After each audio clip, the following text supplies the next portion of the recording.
बात करते हैं। तब तक मेरे चैनल को सब्सक्राइब एवं वीडियो को लाइक ज़रूर करना। तो चलिए कहानी स्टार्ट करते हैं। रहमतपुर गांव में रोहन नाम का एक लड़का रहता था। वह 10वीं कक्षा में पढ़ता था। उसके पिता दूध बेचने का काम करते थे। रोहन भी समय निकालकर अपने पापा के काम में हाथ बटाता था, जैसे गाय भैंस को नहलाना, चारा डालना और दूध निकालना आदि। रोहन घर के काम के साथ साथ पढ़ाई में भी अधिक ध्यान देता था, जिसके कारण वह हर वर्ष अपनी कक्षा में प्रथम स्थान हासिल करता था। 10वीं बोर्ड की परीक्षा हुई, जिसमें रोहन ने पूरे स्कूल में पहला स्थान प्राप्त किया। स्कूल में सम्मान समारोह का आयोजन किया गया। रोहन को फूल माला का हार पहना कर उसे मेडल दिया गया। सभी बच्चे ने स्टेज के सामने बैठकर रोहन के लिए तालियां बजाकर उसका हौसला बढ़ाया। समारोह समाप्त हुआ। सभी बच्चे अपने अपने घर चले गए।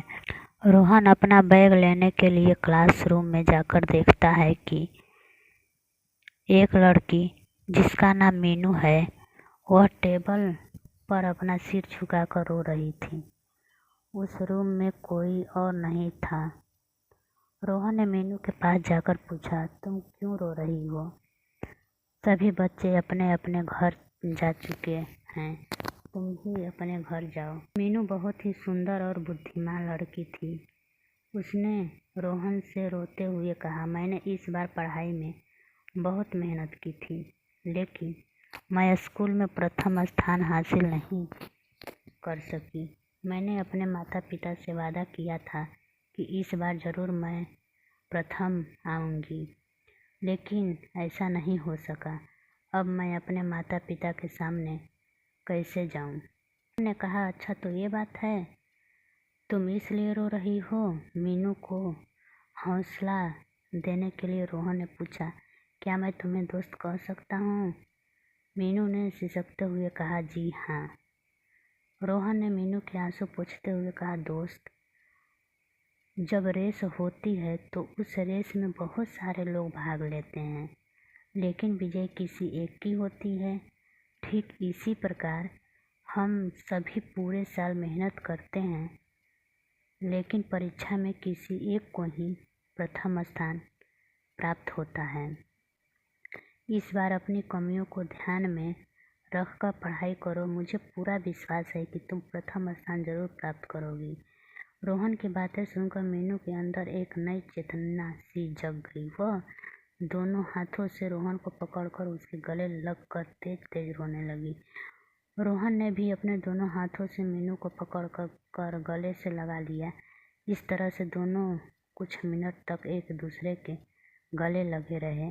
रोहन ने फिर से उसकी आंखों का आंसू पोंछते हुए कहा, चले अब घर?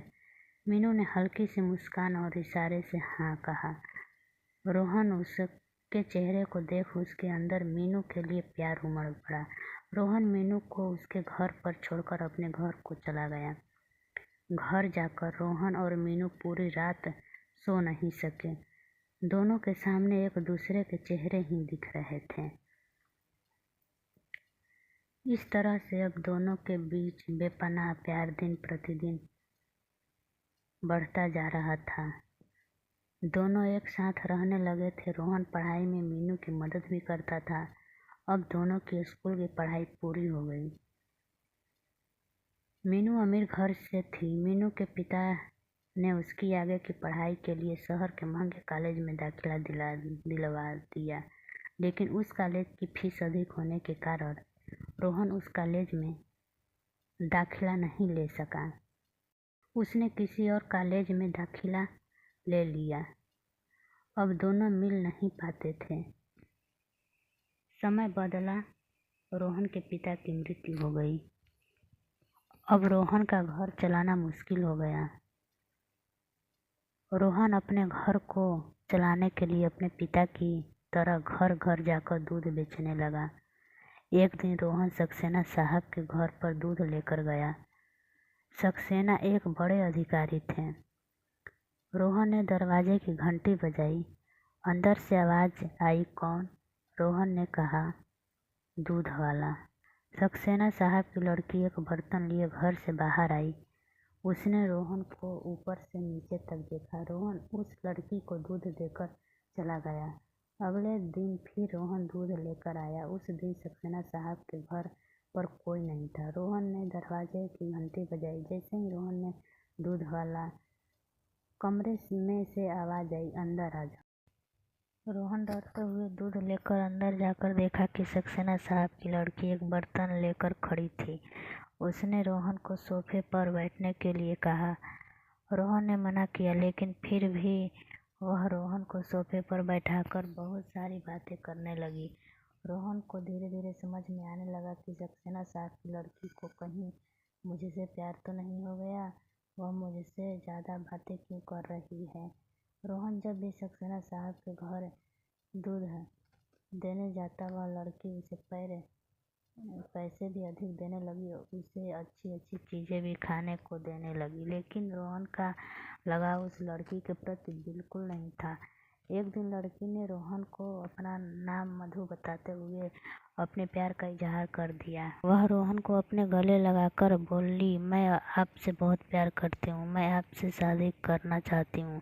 रोहन ने कहा, लेकिन मैं बहुत गरीब इंसान हूँ, मेरे पास कुछ नहीं है, मैं आपसे शादी करने के लायक नहीं हूँ। आप किसी अमीर घर के लड़के के साथ शादी कर लो। उसकी बातें सुनकर उसने रोहन के मुंह पर अपना हाथ रखकर चुप कराते हुए बोली, तुम्हारे मुंह से ऐसी बातें अच्छी नहीं लगती। अब दोबारा ऐसी बातें कभी मत कहना।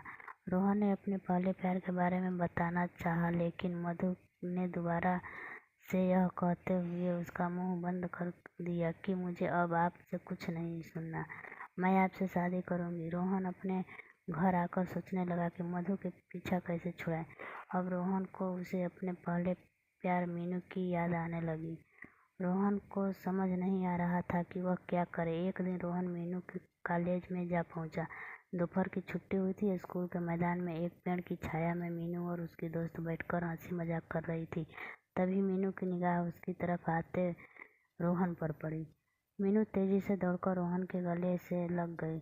मीनू और रोहन दोनों स्कूल के सामने एक रेस्टोरेंट में बैठकर बातचीत करने लगे। रोहन ने मीनू से पूछा, क्या तुम आज भी अकेली हो या फिर कोई दोस्त बना ली? मीनू रोहन को गुस्से से भरी आंखें से घूरती हुई बोली, हाँ बनाया है, वह मेरे सामने बैठा है। दोनों एक दूसरे को देखकर जोर जोर से हंसने लगी। उसी दिन दोनों ने निश्चय किया कि दोनों एक दूसरे से शादी करेंगे। कुछ दिन बाद दोनों ने अपने पहले प्यार के साथ शादी कर ली और दोनों खुशी खुशी जीवन बिताने लगे।